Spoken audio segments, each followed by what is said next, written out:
It may means the test tube baby. Step 1. The female patient is given a drug to suppress the natural menstrual cycle. It is given in the form of either injection, which the patient gives to herself, or as a nasal spray. Step 2. When the natural menstrual cycle is suppressed, the patient is given a fertility hormone called FSH, follicle-stimulating hormone.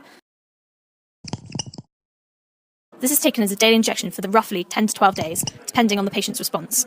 FSH increases the number of eggs produced by the ovaries. This means there are more eggs that can be fertilised, therefore a greater choice of embryos that can be used in the treatment. Step 3.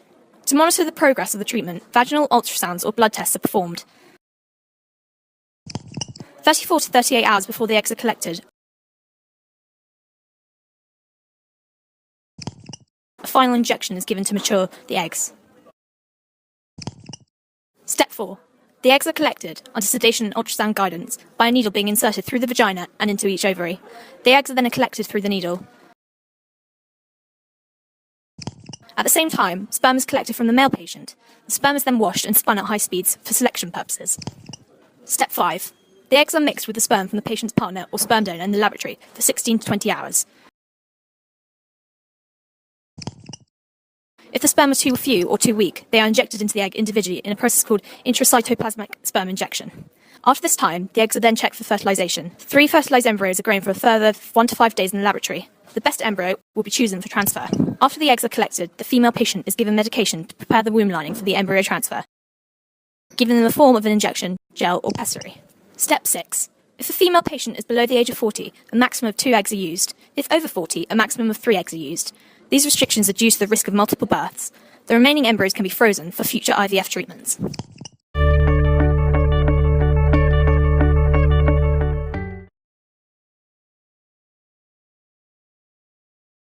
Yes, I agree with that treatment. For me, I very pleasure to use this technique.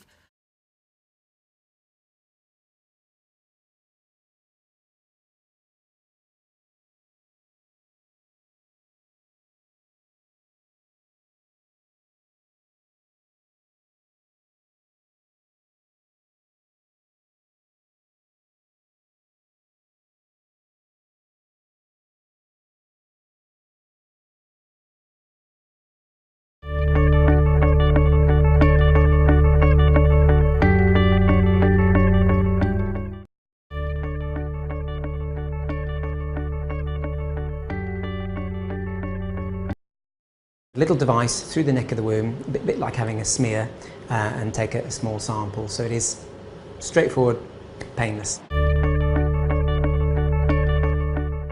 It aims to help couples where the woman is carrying a genetic disorder from a healthy female donor to create an embryo and in time a baby which will contain DNA from all 3 adults, hence the 3-parent label. The technique involves using 2 fertilised eggs, one from the mother and one from the donor.